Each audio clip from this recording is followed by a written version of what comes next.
পড়ছিলাম ভালোবাসি কও কলমে নুজাই ফানুন পর্ব সংখ্যা ৩৮ পরাগ ভাই করেছেন। এসব কি বলছিস তুই? তোর মাথা ঠিক আছে তো? যা নয় তাই বলছিস। পরাগ ভাইয়ের মতো কঠিন হৃদয়ের মানুষ সাইকো প্রেমিকের মতো করবে? না না, তোর কোথাও ভুল হচ্ছে।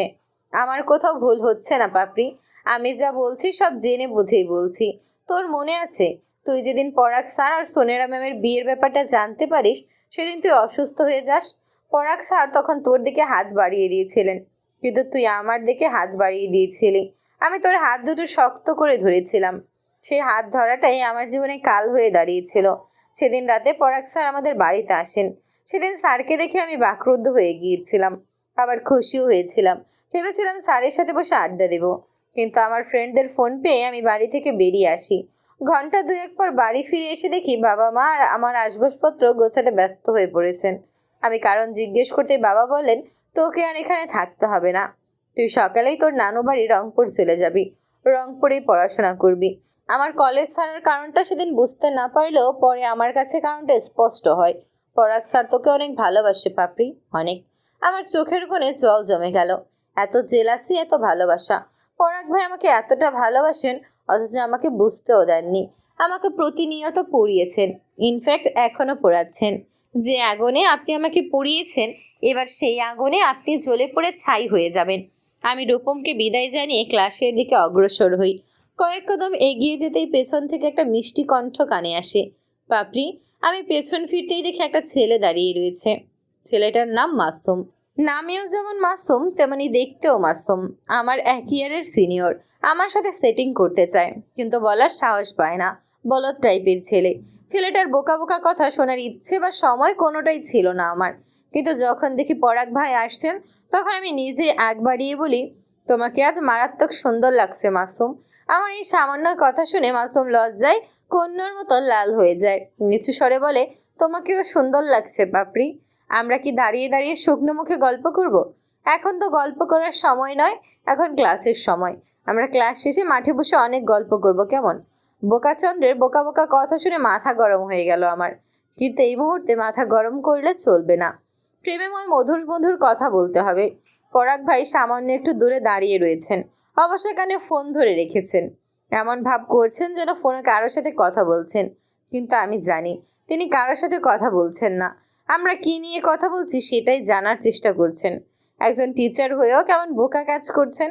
পরাগ ভাইয়ের এমন অধপতন দেখে পৈশাচিক আনন্দ হলো। আমি মাসুমের দিকে হাত বাড়িয়ে দিলাম।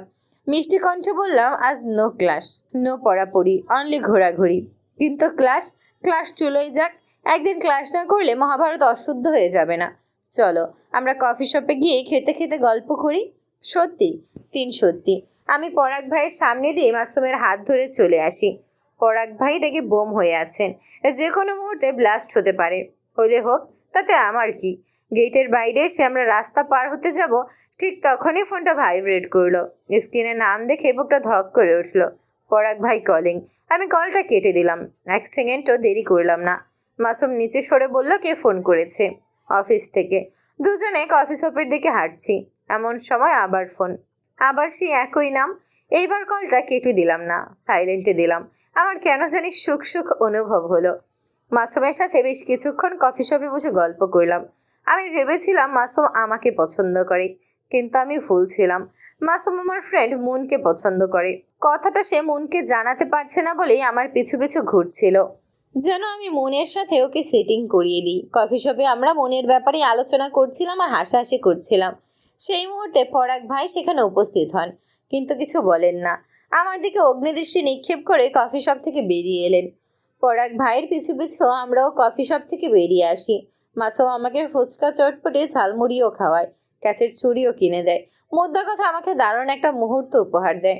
ঘোরাঘুরি খাওয়া দাওয়া করে বাড়ি ফিরতে ফিরতে সন্ধ্যা হয়ে যায়।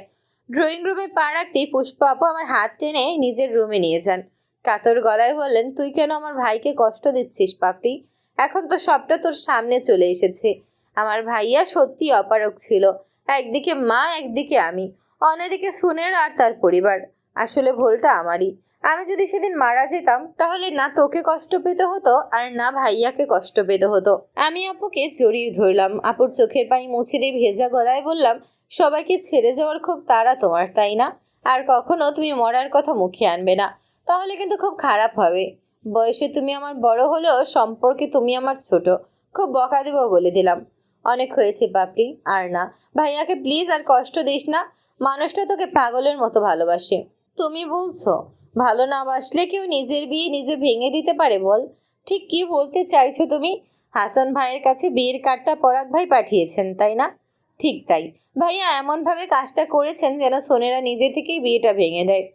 আবার আমার আর সাহিলের বিয়েটাও যেন হয়। আনন্দে আমার শরীর কাঁপতে লাগলো। মুখ থেকে একটা শব্দ বের হলো না। এর মধ্যে পরাগ ভাইয়ের রুম থেকে জিনিসপত্র ভাঙার আওয়াজ শোনা গেল। বাড়িতে আমি আর পুষ্পা আপু ছাড়া কেউ নেই। সবাই অপূর্বের কেনাকাটা করতে গিয়েছেন।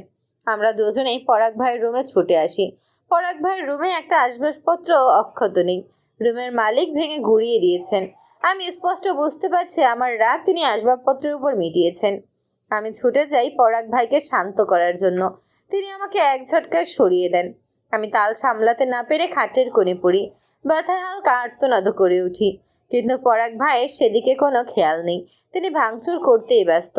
আমি নিজেকে সামলে উঠে দাঁড়াই। আচমকা পরাগ ভাইয়ের হাতের দিকে নজর পড়তে আমার অন্তরাত্মা কেঁপে ওঠে। পরাগ ভাইয়ের হাত কেটে তাজা রক্ত চুইয়ে চুইয়ে পড়ছে। রক্ত দেখে পুষ্প আপুর গা গোলাতে শুরু করে। আপু গলা টানতে টানতে বেরিয়ে যান। আমি আবারও ছুটে যাই পরাগ ভাইয়ের কাছে। তিনি আমাকে ধাক্কা মেরে সরিয়ে দেন। কিন্তু এবারে আমি হাল ছাড়ি না। তাকে শক্ত করে জড়িয়ে ধরি। এতেও তিনি শান্ত হন না। তার বুক থেকে আমাকে ঠেলে সরিয়ে দেন। আমি দমে যাই না, বরং ভয়ঙ্কর একটা কাজ করে বসি। পরাগ ভাইয়ের দু পায়ের ওপর দাঁড়িয়ে এক হাতে তার গলা জড়িয়ে ধরি, অন্য হাতে গাল চেপে ধরে ঠোঁটে ঠোঁট মিলিয়ে দিই।